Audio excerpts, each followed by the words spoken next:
অন্তর্বর্তী সরকারের আমলে ভারতকে ছেড়ে পাকিস্তানের প্রতি বিশেষ সৌহার্দ্যতা দেখাচ্ছে বাংলাদেশ। ভারতের শত্রু দেশ বলে পরিচিত পাকিস্তানের সঙ্গে বাংলাদেশের এই ঘনিষ্ঠ সম্পর্ক কিন্তু মোটেও ভালো চোখে দেখছে না ভারত। কিন্তু আপাতত ভারত সবকিছুর উপরই সতর্ক দৃষ্টি রাখছে। পরিস্থিতি কোন দিকে এগোয় সে বিষয়ে লক্ষ্য রেখে আপাতত ওয়েট অ্যান্ড ওয়াচ নীতিতে বিশ্বাস করে এগোতে চাইছে সাউথ ব্লক। এই পরিস্থিতিতে নতুন একটি ডেভেলপমেন্ট সামনে এসেছে। জানা গিয়েছে সম্প্রতি মাস্কটে ইন্ডিয়ান ওশেন কনফারেন্সে ভারতের বিদেশমন্ত্রী এস জয়শঙ্করের সঙ্গে কথা হয় বাংলাদেশের অন্তর্বর্তী সরকারের পররাষ্ট্র মন্ত্রণালয়ের উপদেষ্টা তৌহিদ হোসেনের। সূত্রের খবর, এই বৈঠকে south Asian association for regional cooperation বা সার্ক সম্মেলনকে ফের সক্রিয় করার জন্য ভারতের কাছে আর্জি জানান তৌহিদ হোসেন। যদিও সেই বৈঠক নিয়ে প্রকাশ্যে কোনো মন্তব্য করেননি ভারতের বিদেশমন্ত্রী। এই নিয়ে ভারতের বিদেশ মন্ত্রকের মুখপাত্র রণধীর জয়সওয়াল জানান, সার্ক সম্মেলন নিয়ে বাংলাদেশের পররাষ্ট্র মন্ত্রণালয়ের উপদেষ্টা তৌহিদ হোসেন দরবার করেন ভারতের বিদেশ মন্ত্রীর কাছে।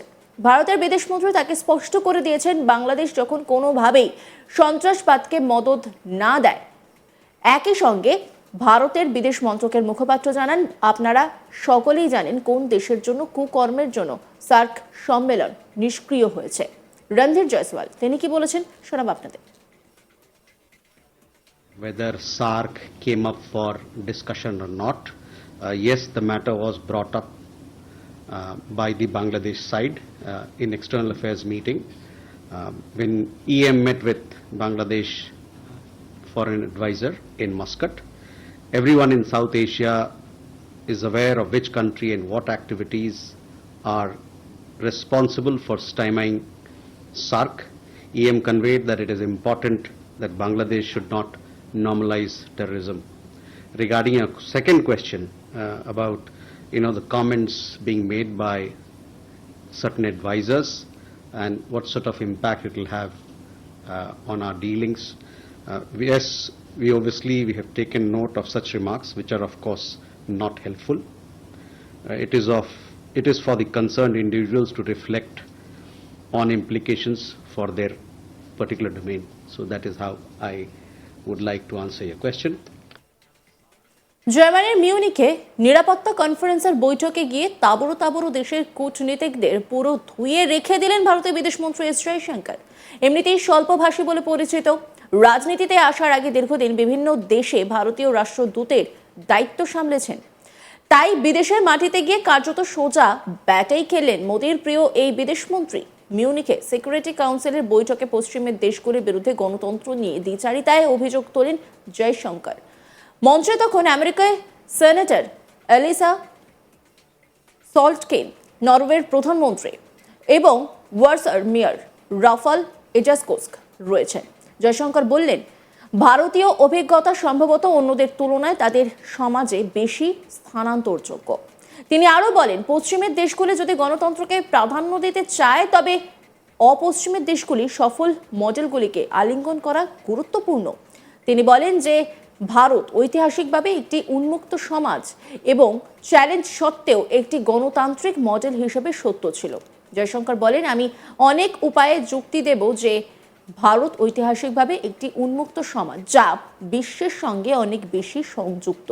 তাই আমি মনে করি যে গণতন্ত্র হিসেবে আমাদের অগ্রগতির এটা সত্য যে আমরা যে সমস্ত চ্যালেঞ্জের মুখোমুখি হয়েছি, এমনকি স্বল্প আয়েও আমরা গণতান্ত্রিক মডেলের প্রতি সত্য রয়েছি। আপনি যখন বিশ্বে আমাদের অংশের দিকে তাকান, আমরাই মোটামুটি একমাত্র দেশ যে এটি করেছে। জয়শঙ্কর বলেন, সুতরাং আমি মনে করি এটি এমন কিছু যা পশ্চিমী দেশগুলির দেখা উচিত, কারণ আপনি যদি শেষ পর্যন্ত গণতন্ত্রকে বিজয়ী করতে চান তবে এটি গুরুত্বপূর্ণ যে পশ্চিমের দেশগুলিও পশ্চিমের বাইরের সফল মডেলগুলিকে যেন গ্রহণ করে। এস জয়শঙ্কর তিনি কি বলেছেন শোনাব আপনাদের।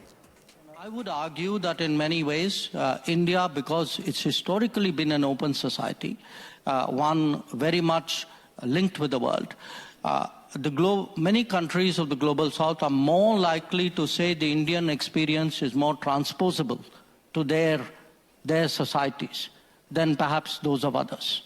So I do think in our progress as a democracy, The fact that, for all the challenges that we've had, even at a low income, we have stayed true to the democratic model, which is almost, if you look at our part of the world, we are pretty much the only country that has done that. So I think it's something the West should look at, because if you do want democracy eventually to prevail, it's important the West also embraces successful models outside the West.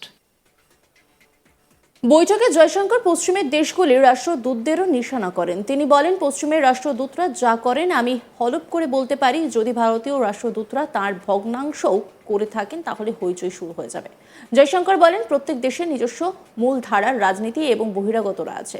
আমি যদি দেখতে চাই যেমন ইউরোপীয় এবং পশ্চিমের দেশগুলি সেই সমাজে বহিরাগতদের কাছে কতটা পৌঁছয়, আমি যদি ভারতে পশ্চিমের রাষ্ট্রদূতরা কি করে তা দেখতে চাই, যদি আমার রাষ্ট্রদূতরা এর একটি ভগ্নাংশ করেন তাহলে আপনারা সকলে প্রশ্নের মুখে পড়বেন। কি বলেছেন তিনি, শোনাব আপনাদের।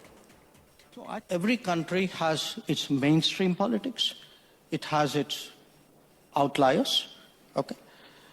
If I were to look, for example, at how much Europeans, Westerners reach out to outliers in those societies, if I were to look at what do Western ambassadors do in India, if my ambassadors did a fraction of that, you would all be up in arms. So I think there are double standards here. কোনোভাবে অনুপ্রবেশকারীদের আশ্রয় দেবে না America. বেআইনি অভিবাসীদের চিহ্নিত করে তাদের ফেরত পাঠানো হবে। দ্বিতীয় দফায় আমেরিকার প্রেসিডেন্ট পদে শপথ নিয়ে এই বার্তা দিয়েছিলেন ডোনাল্ড ট্রাম্প। সেই মতো আমেরিকায় বসবাসকারী বেআইনি অভিবাসীদের চিহ্নিত করে দেশে ফেরানোর কাজ শুরু হয়। সেই তালিকায় ছিল ভারতের অভিবাসীরাও। রীতিমতো হাত করা পরিয়ে ভারতীয় অভিবাসীদের আমেরিকার এয়ারফোর্সের প্লেনে করে ফেরত পাঠানো হয় ভারতে। জানিয়ে রীতিমতো সমালোচনার ঝড় ওঠে ভারতে। ওইভাবে হাত করা পরিয়ে দেশে ফেরানোটা আদৌ সমীচীন কিনা তা নিয়ে প্রশ্ন ওঠে। এতে ওইসব ভারতীয়দের মানবাধিকার লঙ্ঘিত হয়েছে এই অভিযোগও ওঠে। এবার ওই অবৈধ অভিবাসীদের ভারতে ফেরত পাঠানো নিয়ে বিস্ফোরক তথ্য সামনে আসে। কংগ্রেস সাংসদ মনীষ তিওয়ারি তিনি তার এক্স হ্যান্ডেলে বিস্ফোরক তথ্য তুলে ধরেছেন। একই সঙ্গে তার নিশানে নরেন্দ্র মোদী সরকারের বিদেশমন্ত্রী এস জয়শঙ্করও। মনীষ তিওয়ারি এক্স হ্যান্ডেলে পোস্ট করেছেন, আরও 7 লক্ষের বেশি ভারতীয় অভিবাসী রয়েছেন তালিকায়। বিদেশমন্ত্রী এস জয়শঙ্করকে তিনি প্রশ্ন করেছেন, আরও কতজন ভারতীয়কে হাত করা ও পায়ের শিকল পরিয়ে দেশে ফেরত পাঠানো হবে? এই মুহূর্তে কতজন ভারতীয় অভিবাসী আমেরিকায় রয়েছেন তার তথ্যও তুলে ধরেছেন মনীষ তিওয়ারি।